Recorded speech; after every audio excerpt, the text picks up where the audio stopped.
También es importante conocer, por supuesto, el punto de vista de alguien que conoce, que sabe, que inclusive estudió un doctorado en Inglaterra, en la Universidad de Essex, y que le damos la bienvenida al día de hoy, Salvador Guerrero Chiprés, pues para Salvador saber lo que representa para nuestro país y para el hemisferio, porque no se trata de un proyecto solamente para México. ¿Qué representa para nuestro país esta cumbre ultraconservadora? Bienvenido, Salvador. Muchísimas gracias. No sabes cuánto apreciamos quienes te seguimos tu trabajo y lo que estás planteando el día de hoy, porque no lo estás planteando desde un punto de vista propagandístico u omiso del reporteo fundamental que te permite estas entrevistas y acercarnos a esta realidad que trata de emerger. Acerca de tu pregunta, primero que nada hay que situar a nuestro país, que ha transcurrido por una serie de transformaciones muy importantes. Destacadamente, digamos, los años 60, atravesamos toda esta construcción democrática que algunos salieron a defender recientemente y que estarían sorprendidos de encontrar que son parientes de aquellos que los están rechazando el día de hoy. Voy a poner un poco de contexto. Desde los años 80, recordarás a nuestro maestro Manuel Buendía en particular, que escribía precisamente de estos personajes. Estamos hablando de esa época entre los 70s y los 80s, y ubicaba a esos grupos, los yunques, y los, digamos, las corrientes más conservadoras de las iglesias, que tienen también buenas personas, pero que fundamentalmente están haciendo una propuesta en contra de otro movimiento que hubo en los años 70 acerca de la libertad ideológica cercana y acercada hacia los más pobres. Entonces, siempre ha habido dentro de las iglesias, dentro de los estados nacionales, estas dos corrientes que luchan, que tratan de enfrentarse con el horizonte que llamamos la democracia. En ese escenario estamos viendo que México transcurrió 70s, 80s, los años 90s, vino la transición en el poder y el cambio de régimen en 2018. Y advertimos, gracias a tu reporteo, que aquí hay una aparente ruptura entre lo que los personajes que tú has citado, particularmente Verástegui, y el diputado que acabas tú de introducir, hay una aparente ruptura entre la derechita y la derecha.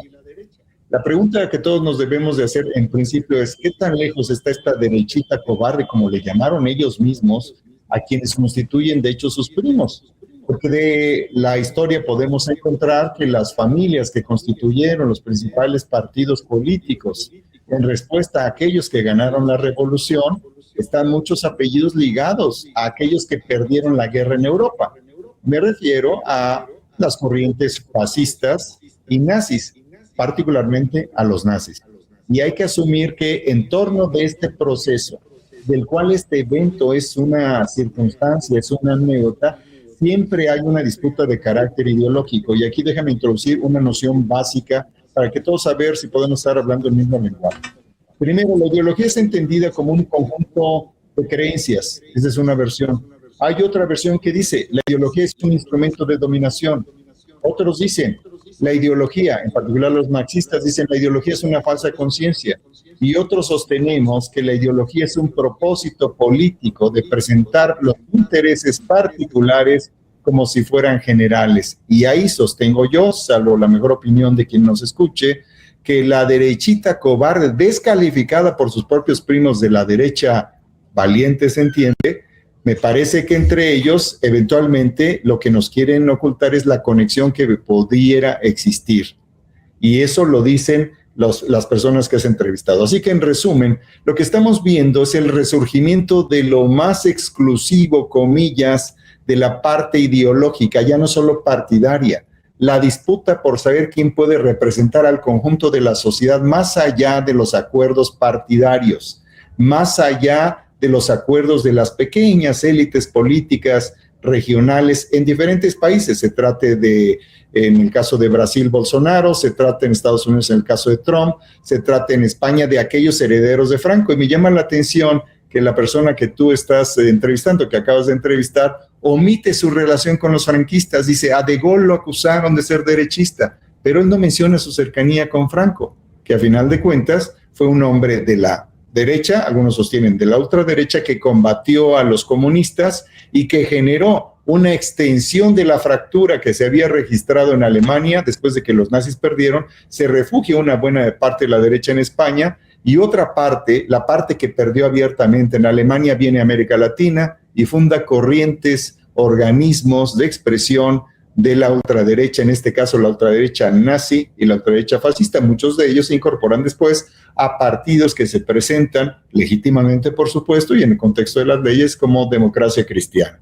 Y me voy a las 3 palabras claves que tú nos haces el favor de reportar en la pieza que hoy se publica en Sin embargo, que es el tema de las prioridades que tiene este conjunto de articulaciones, digamos, político-ideológicas, que es el asunto de las familias, algo tan central en la lógica de la construcción del discurso político de algunas de estas organizaciones. La familia, en realidad, la expresión ley, nación y familia, una parte de lo que podría yo decir que podría constituirse en uno de los segmentos que está acompañando este nuevo bolsonarismo que trata de existir en América Latina, pero que no alcanza a nombrarse a tal grado que no puede aceptar que hay una parte, un primito, dicen ellos, no lo decimos nosotros, una derechita cobarde, dicen ellos, y una derecha que, dicen ellos, es una derecha históricamente valiente, arrojada, lo dice el propio periodista y líder de esa representación en nuestro país, que está dispuesta a la batalla,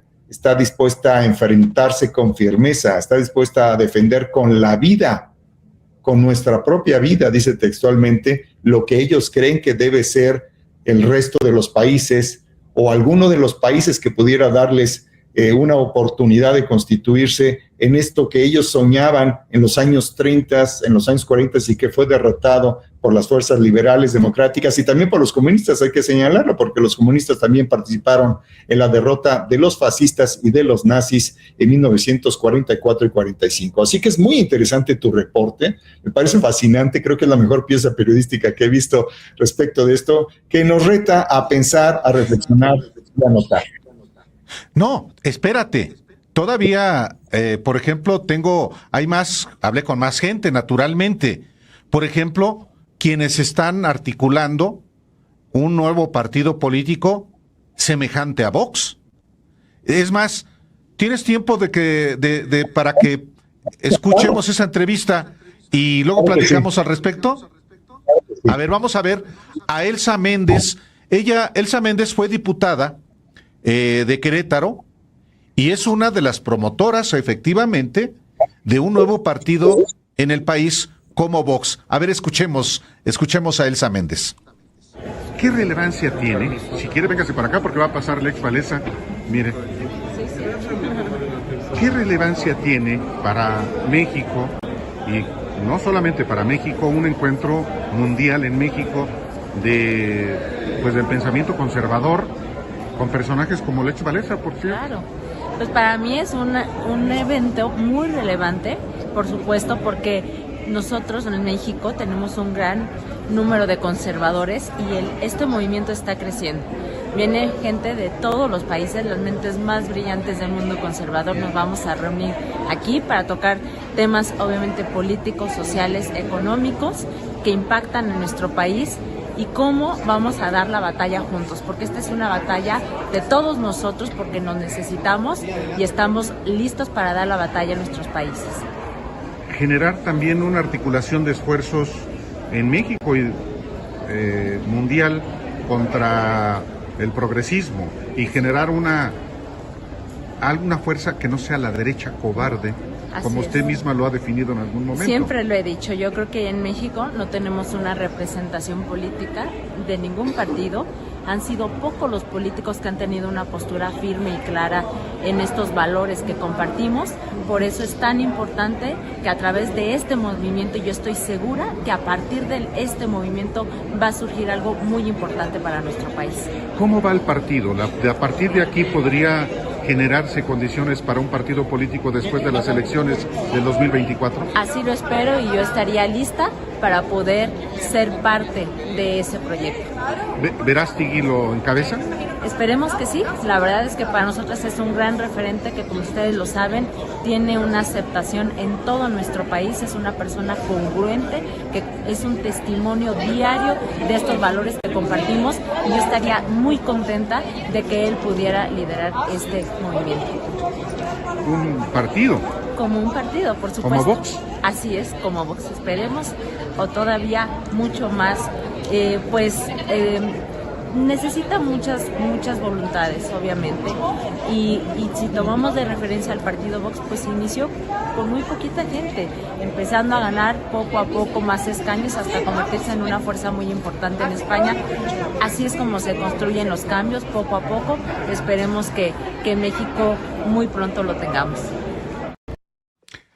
¿Qué te parece, Salvador Guerrero Chiprés? Pues muy interesante desde dos puntos de vista. Primero, que existe, insisto, una asociación natural entre lo que ellos llaman la derechita cobarde y la otra derecha. La otra derecha es esta que dice que tiene un carácter histórico universal y que fundamenta su acción y la justifica a partir del tema que ya lo mencionamos una y otra vez, que es básicamente Dios, ley y familia. Alrededor de eso se han constituido durante décadas, quizás durante siglos.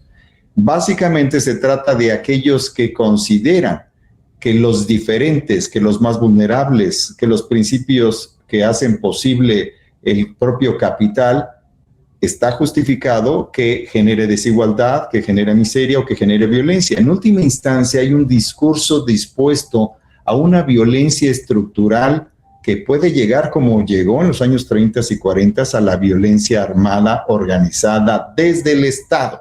Concretamente, desde el nacionalsocialismo, que tuvo como su principal líder Adolfo Hitler y que tuvo en España a su principal líder Francisco Franco. Entonces, esos conservadores se han renovado, estamos hablando de 3 generaciones después. Y es interesante desde un punto de vista práctico, porque sus parientes más cercanos, salvo tu mejor opinión, que tú eres un experto, por supuesto, y podrás ilustrarnos sobre eso, supongo que es la democracia cristiana latinoamericana. En el caso mexicano, eventualmente tienen cercanía ideológica parcial con el Partido Acción Nacional, salvo tu mejor opinión y tu mejor información, dado que tú estás directamente vinculado. Entonces, a mí me parece que desde un punto de vista, nada más concluyo esta idea muy rápido, desde un punto de vista práctico, el problema para Acción Nacional va a ser decir que no tiene absolutamente nada que ver, ni que es ellos mismos ese protagonista de lo que llaman los otros, la derecha cobarde, dicen, ¿verdad? La derechita cobarde.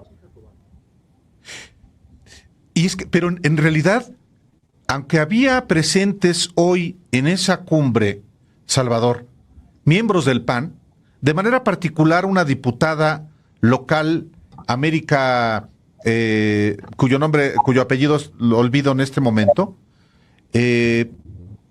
pues realmente el grueso de los asistentes de México ya ve muy de lejos al PAN.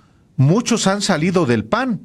Y en efecto, lo que pasa es que no ven en el PAN ya el referente ideológico del ultraconservadurismo, por lo menos no un sector. Y tú hablabas, Salvador, digamos, de apellidos, y ves a algunos viejos. Hay otros, sin embargo, que son muy jóvenes, que están generando un movimiento que se asume sin vacilación como de derecha y que es la que critica al PAN o al PRIAN y le llama derecha cobarde. Tienes oportunidad todavía de escuchar una conversación que tuve con un joven de Guadalajara, recién egresado del ITESO, de una universidad jesuita, y que dice: vamos a constituir una fuerza de derecha sin vacilaciones. Él es, hoy platiqué con él, es Emilio Yitzhak, y él tiene un grupo que se llama Sublevados. ¿Te parece si lo escuchamos? Claro que sí, adelante.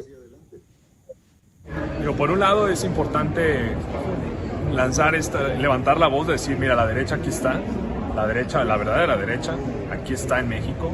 Nos estamos uniendo internacionalmente. Eso es una de las cosas muy padres de este evento, que puedes conocer a gente de diferentes países con pensamientos similares. Digo, si el foro de Sao Paulo, si las izquierdas se unen con el foro de Sao Paulo y el Grupo del Puebla, pues la derecha tiene que hacer lo mismo, tener conexión con diferentes partidos de otros países, candidatos, pensadores, etcétera, etcétera, etcétera. Entonces yo creo que esa es la importancia de este tipo de eventos. Lo resumo en dos cosas: levantar la voz, decir aquí está la derecha, y otra, unificar a la derecha internacional. Ahora, en el caso de México, de manera específica, pues hay un partido que identificado con la derecha, que es el PAN. Derecha timorata o derechita cobarde, que si no les gusta que le llamen derechita cobarde, le llamo cobardes y ya. Digo, no los meto a todos en una bolsa, pero pues la verdad, desde la directiva, pues sí, o sea, hoy en día nomás tienen muy poquitos de perfil alto que sean de verdaderamente derecha. América Rangel y todos los ataques que ha recibido, y debería tener apoyo de parte de la cabeza del PAN. Y mira, calladitos. Entonces, también cuando vino Vox a México y se junta con algunos senadores, luego les llamaron ultraderecha y se hincaron, se dijeron no, perdónenos por habernos juntado con Vox, pero la verdad es que el resultado es que el PAN no tiene alianzas internacionales importantes. O sea, podría tener las alianzas de Vox, podría tener las alianzas de los republicanos pro-Trump, pro-DeSantis, de José Antonio Cast, de una derecha internacional, y ahorita están completamente aislados. Tienen alguna conexión con el partido, el PP de España, pero es lo mismo, un partido tibio que sucumbe al progresismo. En ese sentido, es necesario una fuerza política y electoral que represente precisamente al pensamiento de derecha. Por supuesto, o sea, el mercado está. La verdad es que yo sé que como los políticos se la viven en redes y creen que el mundo son las redes, creen que todo el mundo es progresista o de izquierda, y luego como contratan a recién salidos universitarios, y todas las universidades, yo soy recién graduado de una universidad muy progresista, y salen los universitarios con sus títulos del ITAM y le dicen, no, mira, Marco Cortés, fíjate que hay que hablar en lenguaje inclusivo porque es lo que necesita el pueblo. Pero si tú vas a una colonia popular, le preguntas a la gente, oye, ¿cuáles son tus necesidades? ¿Qué es lo que necesitas? Dos cosas: seguridad y economía. O sea, sacar la papa de cada día y que el vato de la esquina no me filetee. Eso es lo que verdaderamente buscan. Entonces, pero pues acá se están alzando el cuello de ser una derecha diplomática, y no, sean una derecha popular. O sea, tengan un discurso populista. No, es que nos van a comparar con AMLO. ¿Qué tiene? O sea, jueguen el mismo juego que él. Yo no estoy en contra del populismo. El populismo es una herramienta discursiva, y una herramienta no es intrínsecamente buena o mala. Es buena si la usas para el bien, es mala si la usas para el mal. Eso diría. Hay un embrión de un partido político, según lo que yo he estado platicando. No es fácil y hay que esperar tiempos legales. Claro. Después de la elección del 2024. ¿Tú ves esa posibilidad? ¿Tú te animarías a incursionar en un esfuerzo así? Mira, yo personalmente me gustaría apoyar más que nada desde, como dicen, backstage. Es que lo político surge de lo cultural y lo cultural surge de lo religioso. Yo quisiera enfocarme en el área religiosa y en el área cultural para de ahí que llegar a la política. Entonces yo incursionar directamente a la política no estoy pensando en este momento, pero primero hacer una reforma religiosa que impacte en una reforma cultural y que termine ya una cuestión política. Es que la cuestión es que las batallas legislativas son necesarias, pero son medidas de defensa, nada más. Pero para ganar hay que tener ataque, y está en la cultura. Y es, por ejemplo, Fox y Calderón, que fueron de derecha, pero de la vieja derecha, se preocuparon nada más por arreglar la economía, pero en la cuestión cultural dejaron que las universidades siguieran siendo los mismos centros de adoctrinamiento marxistas. Entonces no le entraron para nada lo que Trump sí hizo, que se fue, y DeSantis está haciendo, irse en contra de la prensa progresista, que engaña al pueblo, decir las universidades están llenas de todo este wokeismo, toda esta izquierda, y ver la importancia de lo cultural. ¿Qué te parece, Salvador Guerrero Chiprés? Me parece fascinante tu reporteo, porque en este momento es la política en la cual podemos advertir cómo se autorrepresentan estos personajes. Y voy con algunas observaciones, si me permite. La primera de ellas: los jesuitas son en realidad una de las corrientes más avanzadas, la más social, diría yo, frente a todas las corrientes de la Iglesia Católica. En el otro extremo, digamos, podrías colocar a los legionarios, entre otras corrientes, en su legitimidad, en su legalidad, hasta el punto en que precisamente no violenten la legitimidad, ¿verdad? Y la legalidad. Entonces, los jesuitas, yo creo que él habría podido estar perfectamente bien en otro tipo de universidad que no fuera el ITESO. Claro que en el ITESO predomina así un carisma que es por la educación y mucho más abierto, me parece. Primera observación. Segunda, tiene aquí una intuición, me parece muy interesante este joven, porque está planteando una idea que es central y que puede ser sujeta a debate, pero que me parece que es correcta en este sentido. Se ha criticado muchísimo el populismo y dice él, el populismo no es más que una herramienta, es una forma del discurso. Y creo que en eso en particular tiene razón. Muchas personas que no han entendido el discurso en Trump, en Bolsonaro, que no lo entendieron en alguna otra época histórica respecto de cualquier dirigente con apoyo popular, tienden esta tentación de omitir el valor que tiene la estrategia de plantear claramente cuál es mi identidad y cuál es la identidad del otro. Desde ese punto de vista, tal vez él tenga un punto correcto. Desde otro punto, él me parece que expresa con mucha sinceridad, pero también con una gran ingenuidad histórica, el origen de estas fuerzas de ultraderecha. La ultraderecha fue derrotada por los comunistas, por los liberales, por los socialistas. Fue vencida históricamente después de la Segunda Guerra Mundial. Por supuesto, no fueron, voy a decirlo así, en la expresión de entonces y que eventualmente puede ser útil actualmente, no fueron aniquilados o destruidos del todo, sino que simplemente fueron vencidos. Algunos de ellos, sus líderes principales, básicamente los nazis alemanes, se suicidaron. El jefe político y el líder global de esa corriente, que era Hitler, y Goebbels, su propagandista principal, se suicidaron.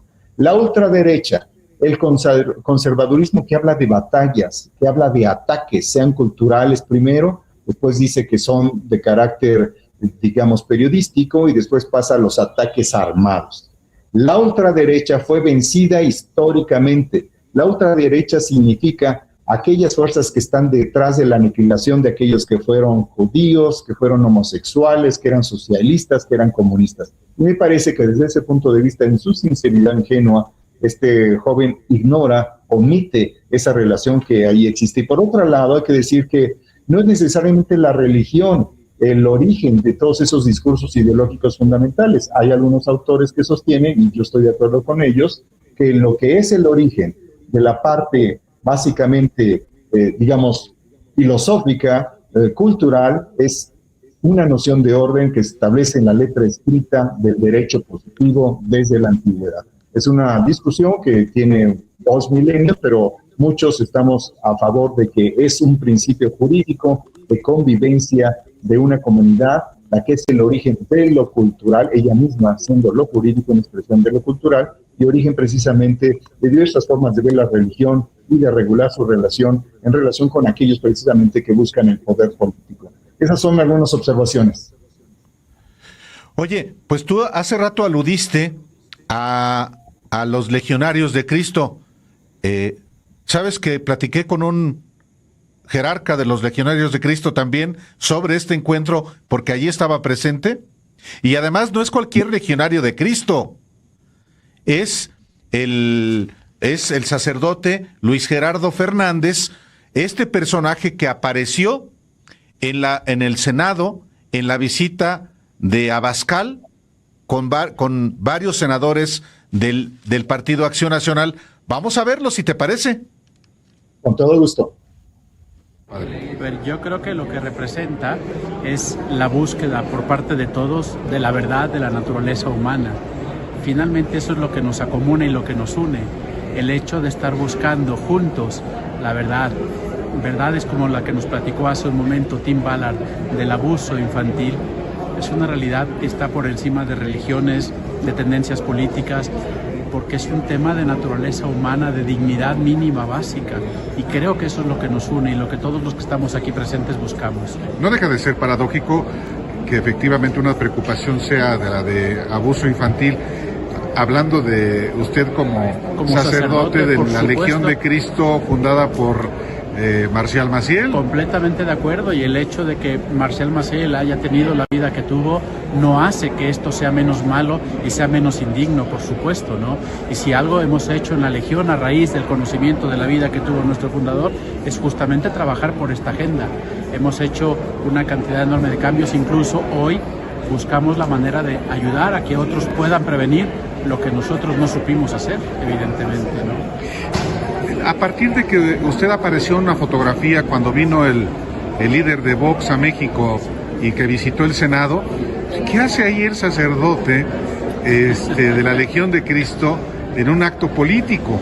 Evidentemente mi aparición en esa fotografía fue algo absolutamente coyuntural, no estaba planeado. Yo no fui al Senado a esa reunión, yo iba a otra reunión y finalmente la persona que iba a ver estaba presente en esa reunión y me invitó. Y al final, bueno, aparecí, repito, de la manera más accidental, de la manera más casual que hubo en el mundo, ¿no? ¿Y sigue viendo a Lili Téllez? En alguna ocasión, de pronto sí. Ahora que ya está en el PAN. Ahora, bueno, desde entonces ya estaba en el PAN, ¿no? Sí, efectivamente. Y evidentemente mi labor en algunas ocasiones con algunos legisladores no es solo porque están en el PAN, lo que buscamos es una agenda que, repito, está por encima de partidos y de ideologías y de religiones y de todo, que es la dignidad de la persona humana. Como aquí. Exactamente. ¿Cómo ves? Bueno, me parece, mi querido amigo, que estás en la oportunidad extraordinaria de producir un libro que sintetice este reporteo, lo ponga en perspectiva histórica y aproveche esta última entrevista, por ejemplo, para hacer algunas afirmaciones que yo quiero compartir contigo y con tu audiencia generosa. La primera de ellas es que, bueno, recordarás, hace 25 años yo participé como un periodista en ese momento que, dados los abusos de poder y la violencia cometida contra menores de edad, tuve la oportunidad con quienes valientemente decidieron denunciar, precisamente mencionar la pederastia y el abuso del fundador de los Legionarios de Cristo, Marcial Maciel degollado. Entonces, cuando él menciona que su aparición es coyuntural, yo quisiera que él no dijera por alguna tentación verbal, ¿verdad?, o conceptual, que la pederastia fue coyuntural en la vida de Marcial Maciel degollado, porque yo creo que fue esencial desde el punto de vista en que se constituye la propia pederastia como el abuso de poder en contra de personas inocentes a las que se manipula y maltrata y se les provoca, se les impone un silencio que duró durante décadas. Entonces me parece ahí que también es correcto establecer, y aquí ya está el libro, estoy planteándote yo una sugerencia, ¿verdad? Porque los Legionarios de Cristo son una corriente dentro de la Iglesia Católica Latinoamericana que expresa la derecha, que trata de recuperar y aprovechar el espacio perdido por el nacionalsocialismo y del espacio perdido por los más conservadores en algunas fuentes de poder ideológico, político, cultural, como es el propio Vaticano. Y es Marcial Maciel el principal constructor de las asociaciones personalísimas con algunos de los papas, entre ellos los más relevantes y conservadores, como Juan Pablo II, con quien Lech Walesa tenía una relación estrechísima y que se planteaban ellos mismos como campeones de la innovación política de ese momento en contra de los que llamaban los comunistas y los socialistas. Así que me parece que estás reuniendo ahí a una pléyade de actores, de ideas y de personas que con sus afirmaciones se localizan con un poquito de esfuerzo analítico precisamente en esa corriente de construcción de las ultraderechas globales, voy a decir actualmente bolsonaristas, que están ahí expresados. Tú no lo dijiste, Salvador, lo debo decir yo, lo debía haber dicho desde antes de pedirte tu opinión sobre, en el caso particular del sacerdote de la Legión de Cristo. Pero Salvador Guerrero Chiprés, en 1997, publica en el diario La Jornada, donde trabajaba entonces, pues destapa la información de los abusos de Marcial Maciel, que en aquel momento, por supuesto que quería la Iglesia al más alto nivel, como durante tantas décadas, tapar. Y Salvador Guerrero Chiprés tuvo el arrojo, la determinación y los costos que eso implicó de destapar los abusos de la Legión de Cristo y particularmente de Marcial Maciel. Por eso, con mayor razón, aprecio que estés hoy aquí, Salvador, analizando este encuentro. Pero si tú tienes todavía tiempo, te invito a que veamos otro personaje, uno inclusive ligado en algún momento a la campaña de Andrés Manuel López Obrador. Pero antes, a alguien quien estuvo muy cercana a Felipe Calderón y a Vicente Fox también. Rosy Orozco, una mujer muy peculiar que está muy cerca de Verástegui hoy, y con ella también platiqué hoy. Si te parece, la vemos. Claro. Este encuentro del pensamiento conservador mundial para México. Como tú sabes, yo trabajo con todas las personas que buscan la dignidad del ser humano. Queremos avanzar no solo en la trata sexual. Aquí en México tenemos problemas en trabajos forzosos, tenemos problema en mendicidad y tenemos 26,000 niños que han desaparecido y muchos pueden estar en otros países. Entonces hay personas de 30 países. Mi esperanza es que se sumen a darle dignidad al ser humano, a que podamos combatir la trata. Y más con el TEMEC. Hubo con quien platiqué y me dijo, ¿qué hace Rosy Orozco aquí? Bueno, aparte de ser conservadora, trae una agenda muy peculiar. Bueno, en principio, obviamente, ella se está autosituando en el lado opuesto del presidente López Obrador desde el inicio de la administración. Es una persona que yo he conocido recientemente, digamos hace unos 4 años. Nosotros combatimos la trata de personas desde un punto de vista comunitario, que quiere decir en apego al reconocimiento de la dignidad intrínseca de las personas y no de algo que hay que darle, porque escuché una curiosa expresión en el sentido de que, dice Rosy Orozco, darle dignidad al ser humano, como si hubiera una entelequia superior desde donde parte la posibilidad de que emerja la humanidad de la persona, y sin la cual esa persona no tiene dignidad. Nosotros diferimos conceptual, teóricamente de esa posición. Creemos que la propia Constitución de los Estados Unidos mexicanos, las Naciones Unidas, los acuerdos y convenios internacionales plantean que cada individuo nace con una expectativa de derechos que tienen que ser asegurados por la interacción de su propia voluntad, de las comunidades a las que pertenecen y, por supuesto, de la intervención del Estado. Algo que centrar a las derechas. Las derechas sean las cobardes, como ellos les llaman, no yo, o las derechas valientes, como ellos se llaman, no yo, como ellos se llaman. Las derechas plantean que a menor Estado, mayor posibilidad del individuo. Ese es algo central en la construcción del argumento de la derecha.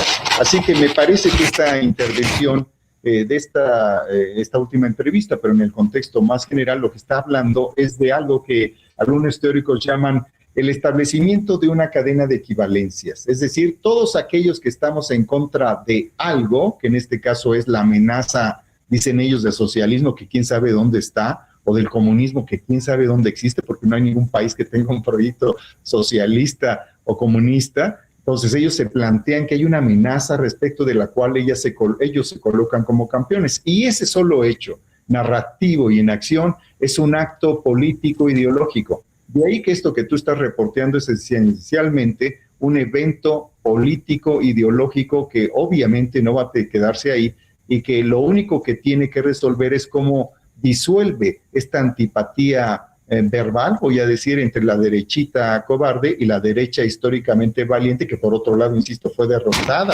por comunistas, socialistas, liberales después de la Segunda Guerra Mundial.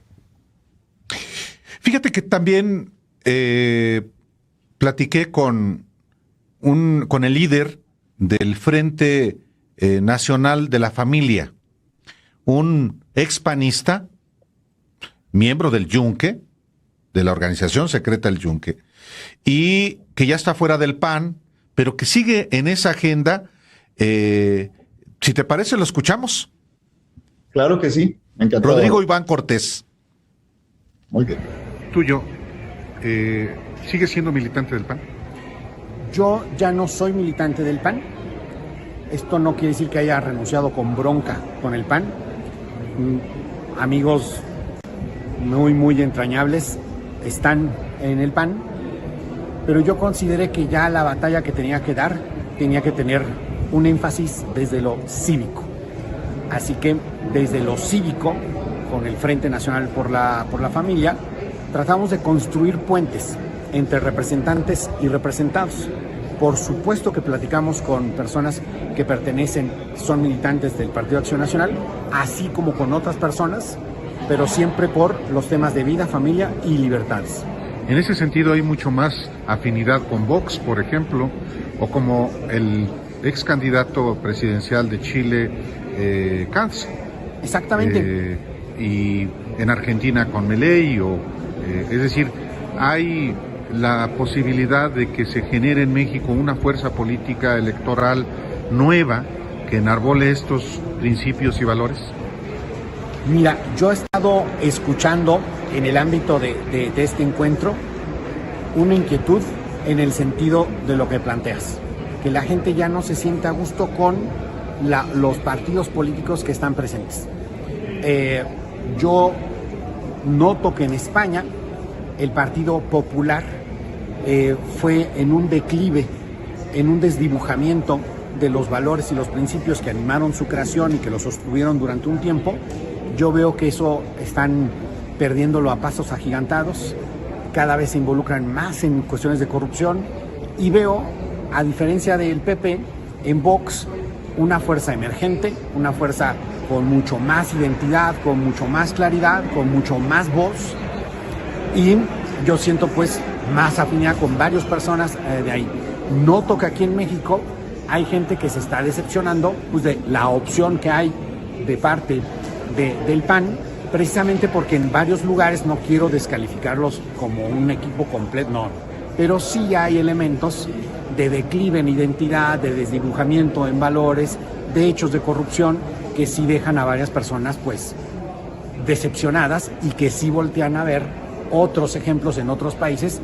Y claro que conozco personas que tienen muchas ganas de que se cree una fuerza que tenga más claridad, más identidad, más agenda. Una última cosa.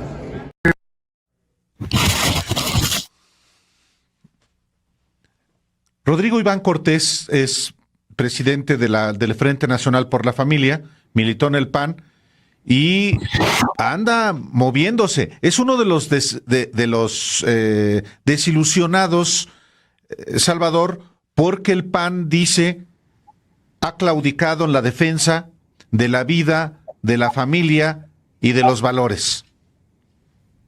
Bueno, aquí, por supuesto, los valores son algo reivindicable. Nosotros, yo en lo personal y las comunidades en las que yo quiero participar y participo, nos planteamos que hay que defender a la comunidad y que esta comunidad tiene valores. Y, por ejemplo, una esencial diferencia entre lo que él dice, Frente Nacional por la Familia, pues hasta en la S está. Si nosotros decimos Frente Nacional por las Familias, estamos ideológicamente de otro lado. Con una S más, estamos planteando una tal cual definición democrática que incluye los diferentes modelos de familias, doble S, triple S, 4 S, en vez de familia. Ahí hay una diferencia fundamental de carácter religioso, conceptual y también diría yo ideológico político. Ahora bien, segundo punto, aquí él establece una relación entre, lo está diciendo implícitamente y explícitamente, el Partido Popular y el Partido Acción Nacional. Es Rodrigo Iván Cortés quien lo está diciendo. Él está planteando abiertamente y entre líneas que hay un deterioro del PAN, como lo hay del Partido Popular, en la calidad en que su voz se expresa, la claridad que ésta tiene y la identidad que está, a la cual está dando precisamente voz. De ahí sale precisamente, lógicamente, toda la construcción de este organismo que está convocando estas voces. Así que ese es el segundo punto. Y por otro lado, me parece que el problema fundamental no lo tienen los enemigos de estos conservadores que se reivindican como valientes. El problema central lo tiene el Partido Acción Nacional, porque va a tener que aclarar si se considera a sí mismo derechita cobarde, como le llaman sus primos, no solo de Latinoamérica, sino también de Querétaro o de España, si se considera así y qué va a hacer. Y por otro lado, qué va a hacer electoralmente para justificar de un lado el jaloneo que le están tirando, por el cual lo están criticando sus primos cercanos o lejanos, y de otro lado, pues, estar tan cerca de personajes como Alito y otros. Entonces, verdaderamente el problema, creo yo, no es para quienes dicen ellos que es decir, para los que representan a las izquierdas o a los liberales, sino para el propio Acción Nacional, que pues tendrá que precisar cuál es su posicionamiento en relación con estos personajes que tú has enriquecido con tu reporteo, que tú nos has permitido conocer y que yo en lo particular te agradezco. No, hombre, si tú me das oportunidad, hay una joven panista, ex panista ya, que dice, ¿por qué ya tanta gente, incluyendo quienes militaron en el PAN, ya no se identifican? ¿Sí, quieres que la veamos? Claro que sí. Con Alice. ¿Qué representa lo que significa este encuentro?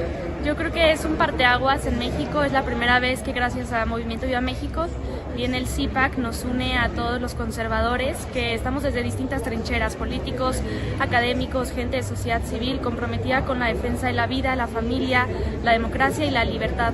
Es un evento que va a trascender en el país porque nos une y porque va a alzar la voz de quienes pensamos conservador y de quienes estamos convencidos que es importante defender el sentido común, es importante defender a Occidente para hacer valer nuestras ideas, para salvar a la dignidad humana, al ser humano y a la familia. Tú militaste en el Partido Acción Nacional. Así es. ¿Y ya no estás en el PAN? ¿Y por qué? Dejé el Partido Acción Nacional en abril de este año, que trabajaba en el Senado de la República, para iniciar una fundación encargada de la formación de líderes con valores, por un lado, y por el otro lado un think tank que genere ideas justo conservadoras para dar herramientas y armas a todos los que pensamos de este lado. Cerré mi carrera política en la vida pública, pero sigo en el servicio público ahora desde la formación de líderes. Es la vocación y aquí estaremos dando la batalla. ¿Pero por qué renunciar al PAN? ¿No es el PAN un partido conservador? El PAN desafortunadamente se ha alejado de sus principios. Yo militaba en el Partido Acción Nacional porque creía en esos principios y defendía esos principios, y cuando los sentí un poco alejados de eso, pues tuve que dar un paso atrás y empezar algo nuevo que sí los defendiera con orgullo. Hay muchos jóvenes que, como tú, ya no están en el PAN precisamente por eso.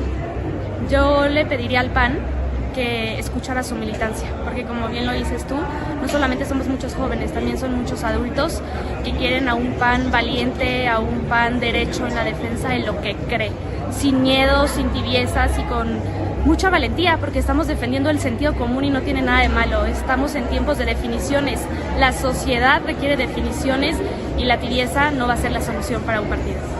El hecho de que se alíe con un partido como el PRI, como el PRD, ¿tiene que ver con eso que tú señalas de pérdida de principios?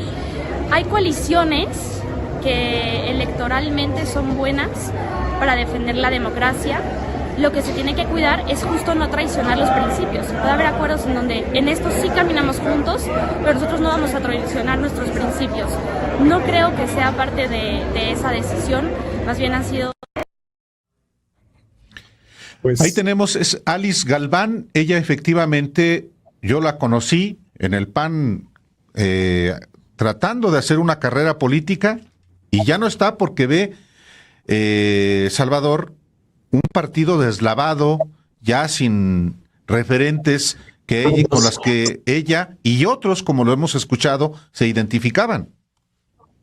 Pues fíjate que hay elementos que sustentan justificadamente esta inquietud que ella tiene desde el punto de vista lógico y también apoyados en información. Yo tuve alguna conversación en algún momento con Felipe Calderón y él me comentaba cómo uno de los más jóvenes y más visibles líderes del PAN estaba vinculado con procesos de corrupción y él sostenía, y lo sostiene en su libro, creo que es la página 425, donde él sostiene que un sobrino de Felipe Calderón le decía cómo este personaje, que es un diputado federal muy importante, muy prominente en el PAN, que está vinculado con esto que la opinión pública llamó o llama el cártel inmobiliario.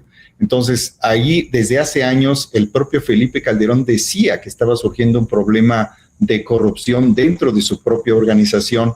Recordaremos todos que hubo fracturas diversas que ocuparon el espacio más importante de lo político en la opinión pública, donde se señalaba eso. Voy a lo que dice ella. Dice, hay que establecer, en pocas palabras, unidad, una voz más potente, hay que alzarla, hay que defender el sentido común, sin miedo, sin tibieza, con definiciones claras, con valentía. Lo que me sorprende mucho, y no sé en qué medida ella está consciente de su gigantesco apetito, es cuando ella dice, incluso para defender a Occidente.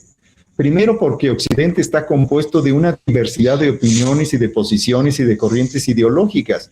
Si defender a Occidente es acabar con la diversidad sexual, con los judíos, con las familias en plural, con los que somos más vulnerables, con los pelones, ¿con quién? ¿De qué se trata Occidente? ¿No es Occidente lo más acabado en términos de inclusión que existe frente al mundo árabe o frente al mundo asiático? Según la literatura mejor producida en las mejores escuelas y universidades del Mediterráneo, en Inglaterra, en Alemania, en Estados Unidos, en Canadá, ¿qué es el Occidente? Entonces, que se prepare Occidente para tener este campeón que está tratando de hablar por él y que lo va a salvar de algo que fantasmalmente se está creando ahí, al menos en paráfrasis y verbalizaciones que gracias a tu reportero estamos conociendo y hasta cierto punto observando con alguna inquietud.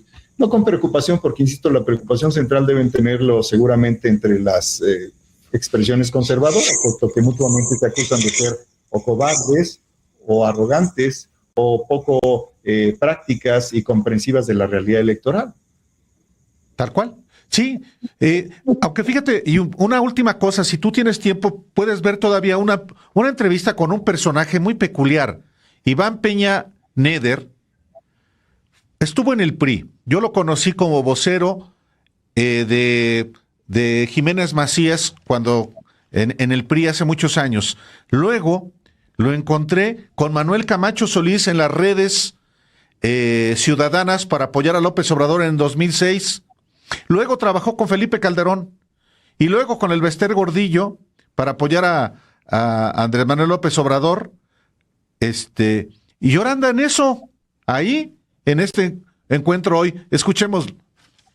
Claro que sí. El conservadurismo en México en términos ortodoxos no existe. Es un movimiento que desapareció en el siglo XIX, perdió absoluta vigencia durante el Porfiriato, donde el positivismo y el liberalismo se instalaron, y luego vino el gran movimiento de la Revolución Mexicana, que diluyó todos los esfuerzos anteriores y trajo por consecuencia la guerra cristera, que es donde se retoma una vertiente de defensa religiosa contra un Estado que agredió la institución religiosa y donde muchos de los grupos que después se reivindicarían conservadores tomaron materia. Lo cierto es que estos grupos, muchos del espectro radical, otros del espectro electoral democrático intermedio, no tienen una vinculación ideológica con el conservadurismo clásico, que en México respondía al conservadurismo de Lucas Alamán y de los Borbones, y esto no tiene ninguna vinculación con la actual realidad mexicana, por lo que reivindicar esos valores no tiene sentido acá. Ahora, ¿por qué participar en esta conferencia? ¿Qué se espera de ella? Porque sí hay un nuevo conservadurismo que tiene que ver con la defensa de determinadas líneas, sobre todo de orden económico, en las que los países de la América Española pueden caer en riesgo por los excesos del régimen social. Quiero decirte que en México tampoco hay izquierdismo ni comunismo. El presidente López Obrador representa una auténtica posibilidad en la sociedad mexicana de haber arribado al poder, de haber desechado a la vieja clase política que los tiene muy ardidos y de ser el jefe de un Estado donde predomina la gente sin recursos, pero no debe perpetuar un Estado que garantice que la gente siga sin recursos. Si no trabajamos en crear clase media, en crear crédito, en vincularnos verdaderamente a Estados Unidos, donde tenemos 600,000 millones de dólares de intercambio comercial, si no creamos en Estados Unidos una corriente pro-México de diputados mexicanos nacidos allá, somos 38 millones y tienen más representantes los cubanos, México no tiene futuro en el norte de América. Entonces, los términos izquierda y derecha, conservadurismo y liberales son utilizados en México sin que tengan que ver con lo que está pasando en el mundo. Y nosotros participamos en una corriente de pensamiento que dice que los viejos partidos no representan a la clase media y Morena tampoco. Morena es legítima del centro hacia la izquierda. La pregunta es quién va a ser legítimo del centro hacia la derecha, Álvaro. Y eso es lo que México republicano está buscando. Una última cosa, qué curiosa tu trayectoria. Tú estuviste en el PRI, sí, estaba vacío. Tú luego estuviste en las redes ciudadanas con Manuel Camacho para apoyar a Andrés Manuel López Obrador en el 2006, luego trabajas en el gobierno de Felipe Calderón y ahora... Y otra vez con AMLO creando la defensa del voto en el 2018, yo que las redes sociales progresistas. Con las redes sociales progresistas. Él las bautizó, pero se llaman redes ciudadanas y él las rebautizó. Pero después se rompieron. Rompí con la maestra Luesté, sí. Vaya cosa, y ahora en el movimiento republicano. Sí, lo cierto es que siempre he proclamado, y el programa de las redes ciudadanas es el mismo que el programa que sustentamos hoy, siempre he proclamado que en México está resuelta la visión culposa respecto a la pobreza, pero no está resuelta la visión de crecimiento respecto a la clase media. Y yo como chihuahuense que conozco los valores del norte bajío y los valores de la clase media, no puedo... Pues ya tiraba más rollo Iván Peña Neder, pero hay partes que me parece que también son interesantes con un personaje como él en un encuentro como este, Salvador. Bueno, primero que nada, me parece que es una persona inteligente, es una persona que sintetiza su propia experiencia y es quizás la más ideológica de ellas, en el sentido de esta definición de ideología como un instrumento que presenta los intereses personales o particulares como si fueran universales. Creo que este es uno de los personajes más acabados de esa construcción y por su propia trayectoria, yo sin conocerlo personalmente y a partir de lo que tú nos regalas como trabajo periodístico. En segundo lugar, me parece que hay un poquito de exageración al ignorar el propio conservadurismo posterior a la derrota de los sinarquistas. ¿Y a qué me refiero? Pues al propio surgimiento del Partido Acción Nacional, que es 1939. Estamos hablando después, por supuesto, del Porfiriato, por supuesto, después de la resistencia al movimiento revolucionario exitoso, al menos militarmente, no ideológicamente. Y aquí es muy interesante, porque como mexicanos sabemos que tenemos muchos resabios de conservadurismo, aun cuando nos presentamos como lo más avanzado de lo ideológico en algunas de las élites. Y tú como yo, que tenemos algún conocimiento y familia de lo que ha sido el Bajío, o Michoacán, o Jalisco, sabemos también que respecto de aquellos que se presentaban como defensores de los conservadores habría diferencias. Estas diferencias se arreglaban con violencia, eventualmente con narrativas, eventualmente con política, con desplazamientos, con despojos, con asesinatos, durante muchos años, entre los años 10, yo diría que hasta los años 70, 80, y tenemos algunas hipótesis de que eso algo tiene que ver con la permanente, digamos, inquietud o efervescencia social que se convierte en violencia y que pudiera estar, hipótesis aquí al margen, relacionada inclusive con los organismos delictivos de alta peligrosidad. Pero bueno, dejemos eso y regresemos al otro punto que me parece importante. Él dice que hay un espacio ya resuelto de la centroizquierda y me parece que desde ese punto de vista su comentario es lúcido. La centroizquierda ya tiene un espacio. Este es el espacio donde se ha construido Morena, lo dice él. Y él plantea, falta el espacio de la centroderecha y en ese espacio Acción Nacional está implicando él. No es suficiente lo que hacen y lo que presenta. Así que de nueva cuenta el problema sigue siendo para Acción Nacional respecto de estas personas que tú de veras con un extraordinario oficio periodístico nos has compartido el día de hoy. No, hombre, pues finalmente es el trabajo que uno tiene que hacer. Y a mí me pareció que era muy importante efectivamente exponer a la audiencia, en este caso de los periodistas, quiénes son, qué se proponen, qué están haciendo y no solamente eso, tener la valoración desde una perspectiva como la que tú tienes, por supuesto que enriquece la información y la reflexión que le sigue a la información. En ese sentido, pues muchísimas gracias, Salvador Guerrero Chiprés, por la oportunidad de pues platicar con el auditorio sobre la relevancia que tiene esta cumbre del ultraconservadurismo del mundo en México, justo en momentos en que América Latina se puebla efectivamente de un perfil progresista y que cayeron particularmente dos personajes vinculados justamente a este ultraconservadurismo. Katz en Chile y por supuesto Jair Bolsonaro en Brasil. Bueno, una última palabra. Hay que decir que en este momento América Latina está precisamente desde un punto de vista pendular en el otro extremo de lo que están diciendo estos personajes que existe. Así que a contracorriente, aparentemente, de lo que está ocurriendo por los datos que tenemos a nivel latinoamericano, quizás estadounidense y europeo, me parece que ellos están un poquito fuera de timing y su única apuesta es no pasar desapercibidos y tratar de reconectarse con una audiencia, con una ciudadanía que yo creo que está muy lejana de ellos, al menos en este momento y por los próximos tal vez 10 o 20 años. Ya lo veremos. Muchísimas gracias, Salvador Guerrero Gracias. Chiprés. Gracias, Salvador. Encantado. Gracias.